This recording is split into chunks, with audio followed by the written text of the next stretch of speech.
conversation. Noong una ayoko maniwala. But it bothered me so much. That's why when I had the chance, pina-DNA ko si Jenny, Mama. Ha? And it's confirmed.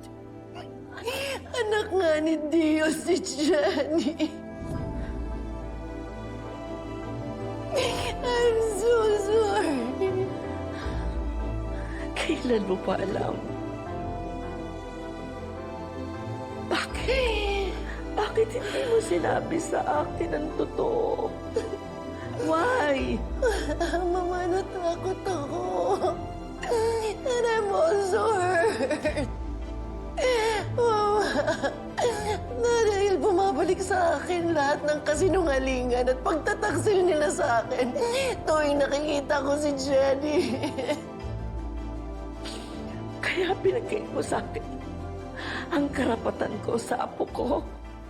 Mama, baka nakakalimutan niyo. Sinira nilang pamilya natin.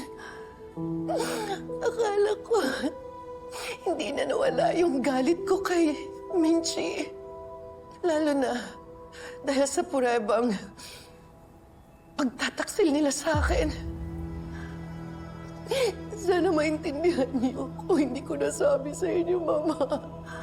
Dahil masakit pa rin. Can you blame me? Ako yung niloko. Ako yung iniwanan. Kasalanan ko, siguro naman may karapatan ako. Naitago sa inyo yon. At ipagdamot ang pamilya natin sa sampid ni Dio. Hinahanap mo raw si Dio? Opo, hindi niyo po kasi sinasagot yung mga tawag ko. Ang kailangan ko lang po talaga siyang makausap.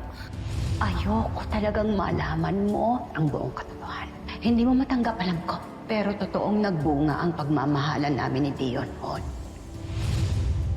Oh my God! Totoo! Totoo ang sinabi ni Minchi.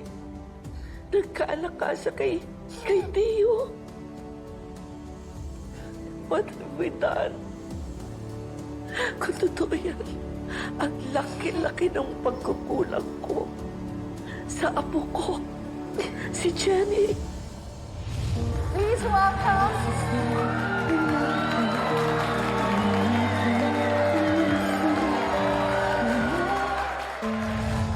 Siya ho yung naunang sumugod. Dinidepensahan ko lang naman po yung sarili ko. Sinungaling ka, ha? Sinadya mong saktan ng apo ko.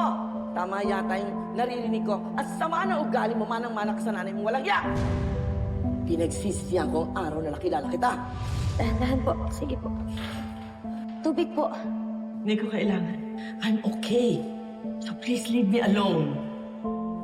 Leave me alone! I hurt my own apo. Ilang beses ko siyang sinaktan. Pinarusahan.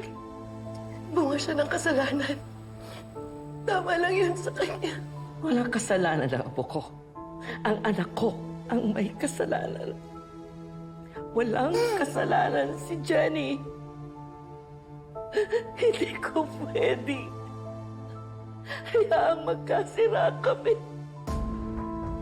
Hindi ko pwedeng gawin ito sa apo ko. Pagkat katuko ko siya. Katuko ko si Jenny. Isa siyang halari.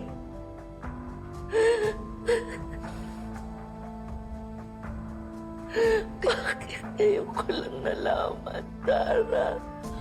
Bakit?